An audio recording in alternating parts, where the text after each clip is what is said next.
Good evening, Bahamas. Coming up tonight. The National Insurance Board director responds to rising tensions at NIB. Tourism numbers are in for the month of September, seeing a dip of 14%.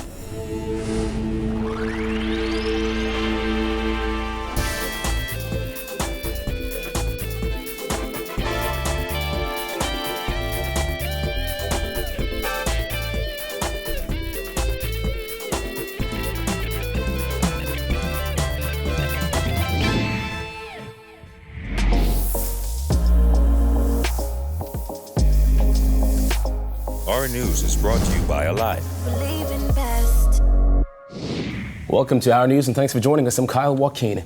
Nearly 2 years after House Speaker HALSON MOULTRIE took cheap shots at a former chief clerk and the opposition leader's wife, he went on another lengthy rant from the chair today. This time his targets were members of the media, whom MOULTRIE said need Jesus. MOULTRIE, who recently came under fire for ordering that a reporter's cell phone be confiscated and images deleted, said he would direct local journalists to Jesus and found it necessary to inform the media of things that he feels should be available at the click of a mouse. You know, if journalists want flesh and blood, they're going after the wrong person. If they want flesh and blood, they need Jesus. Jesus is the one whose flesh was broken and whose blood was shed. Now, I have no difficulty with journalists going after me because I am prepared to lead them to Jesus. Last week, MOULTRIE took issue with a Nassau Guardian reporter taking a picture of PLP MP Chester Cooper as he was making his contribution. At that time, he hit out at local journalists for telling what he called inaccurate stories. MOULTRIE today continued to rail against journalists in the House of Assembly, saying, "Conform or be gone." This is not an issue of muzzling the press and or censorship of the media. This is an issue of the media respecting and conforming to rules and regulations. As presiding officer of this honorable House, the chair's position in this regard is you either conform or you be gone. But MOULTRIE wasn't done. He then went on to hold up printouts of Nassau Guardian and Tribune articles, which he said prove his point that mainstream media has been guilty of fake news. I will table these documents. This is the first document. This is the document, the Tribune of October 28, 2019, that is quoting the former speaker, where he was apparently harassed by the media for some red meat. MOULTRIE then proceeded to hit out at opposition leader Philip Davis, who last week said the House Speaker is unfit to serve in that role. When the honorable member for Angleston ran against you, 300 plus persons voted against you. So are we to conclude that 300 voting delegates in your party think that you are unfit to be the leader? They voted, or is it that they think that the honorable member for Angleston is a better fit? In other news, more than 2 years after Hurricane Irma ripped through Ragged Island as an extremely dangerous Category 5 storm, many portions of the island remain in a sad state as if the storm passed just yesterday. I visited the island to see what, if anything, has changed since September 2017. What I'd like to see, them buildings fixed, all the government structures back up in operation, especially a nice. Right. You have no nurse here? No, from since the hurricane, yeah, we're not a nice. It's a plea that just about all of these residents have made since Hurricane Irma ripped tiny Ragged Island apart in September 2017. A need for basic government infrastructure, a school, post office, or just a nurse. With only 40 people left on the island since it was deemed uninhabitable post-Hurricane Irma, these residents aren't asking for much. The only thing we waiting on now is they could fix our schools for the children to come back, you know what I mean? You know, schools, the clinic, 2 years now, ain't got no clinic, no police, nothing. So a little hard on the island because if you get cut or something going in the boat now, you can't even call emergency flight because you need either a nurse or a doctor or clarify the plane to come. We met Glen MUNROE outside his home cleaning crawfish tails. Though he was working, he had a smile on his face. You see, just days ago, his wife and 2-year-old son moved back home since the hurricane.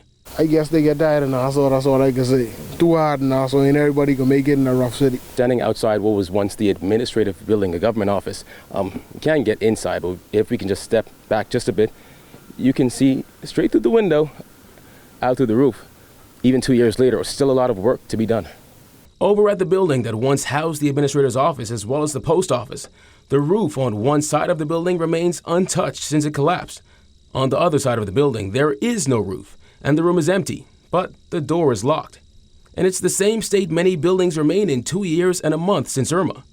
The Duncantown All-Age School sits atop this little hill with windows busted, roof damaged, and school chairs and desks thrown about, almost as if the storm just passed.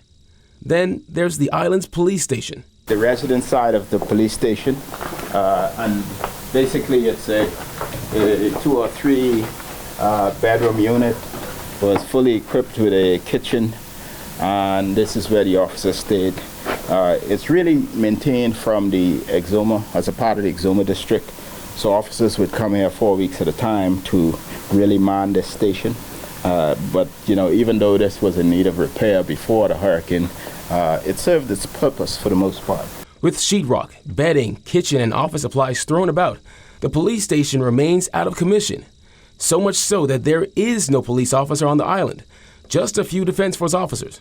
The police station, and as you can tell, you know, it was the police station. There's not a lot happening here right now, but you know, the jail cell is still standing, and if you notice how rusty it is, it will tell you that, you know, it's not been used very often over the years. It's a very peaceful community. But with the lack of basic necessities, there is a continual fear for folks like Craig CLOVER-MAYCOCK, who we met walking with his 4-year-old daughter and 3-year-old nephew. I can't even think about it right now, you know what I mean?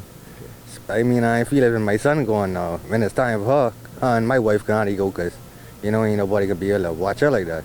Fortunately for Ragged Islanders, there is electricity. Back in June, Minister of Public Works Desmond Bannister told Parliament that the cost to fix government buildings on Ragged Island is $12 million. Though they have received promises of rebuilding and turning their home into a green island, Ragged Islanders continue to wait for that help so their loved ones are able to return home. I like to see at least all the government buildings get back up and running and stuff like that, you know what I mean? A documented Haitian migrant who was displaced after Hurricane Dorian wiped out the mud shanty town in Abaco last month is pleading for help from the government. Jared Higgs has her story. You lost everything. You lost daughter. You lost everything.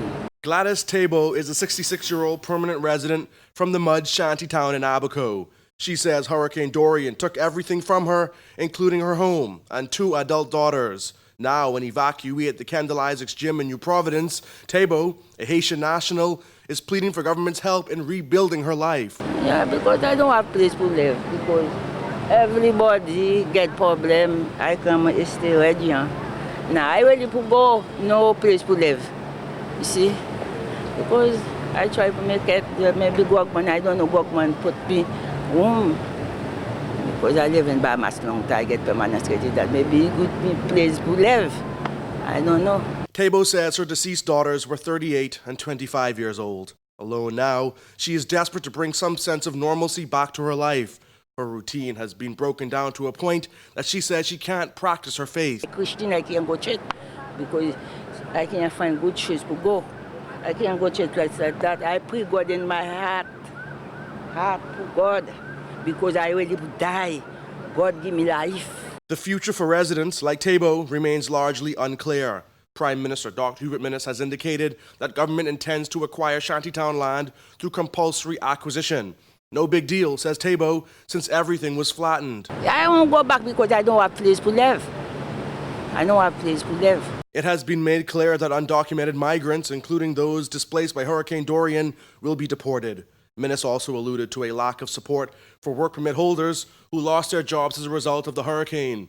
International human rights groups have criticized government's immigration stance. After losing her family, THEBAUD, who has lived in the Bahamas since 1981 and is legally allowed to be here, says she doesn't know how she'll get through this ordeal. I live in myself now. I don't have nothing. God knows everything. Reporting for Our News, I'm Jared Higgs. Hundreds of bottles of shampoo and lotion are being distributed to evacuees staying in local hurricane shelters to avoid the spread of scabies after health officials confirmed 2 cases of the highly contagious skin infestation.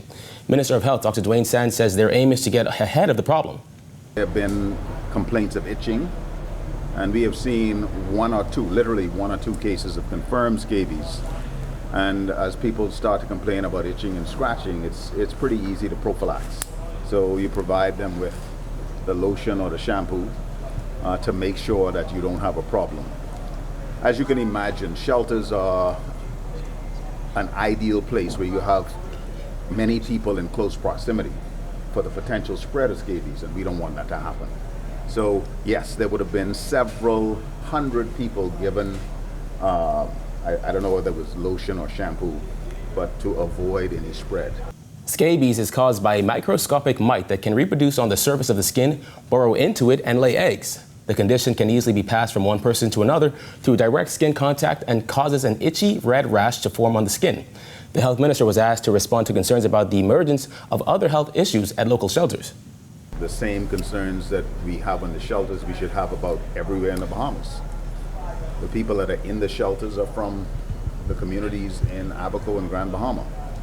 And so I don't believe that we ought to have a peculiar focus on the shelters as a crucible for disease. We need to be concerned about the issues in all of the communities around the Commonwealth of the Bahamas. Well, as tensions escalate at the National Insurance Board, NIB Director Dr. Nicola Virgil-Rose says she is hopeful that both sides will come to an amicable agreement. She also shot down claims that employees' decision to go on work to rule is impacting services at NIB. Jasmine Brown reports.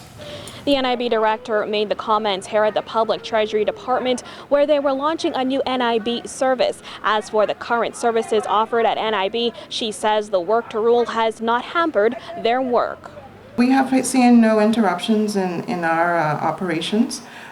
We continue to take in claims, do our normal processing, and function. Still, Virgil-Rose admitted it is a difficult time for the government entity. We are focused on maintaining a customer focus through this difficult time.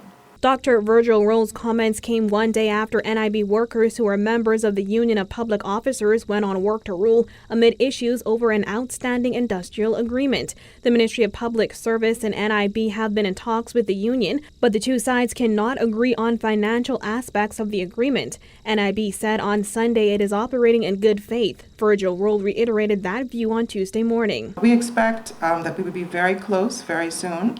But we're glad that talks are continuing.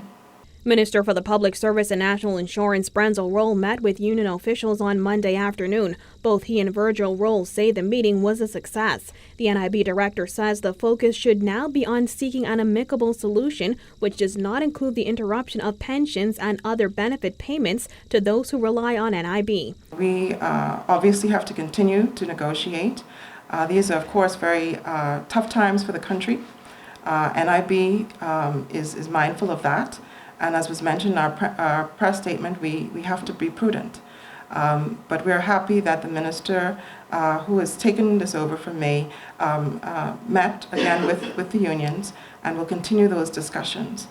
We have promised as much as possible to keep negotiations out of the media, to negotiate in good faith with each other. Reporting for our News, I'm Jasmine Brown.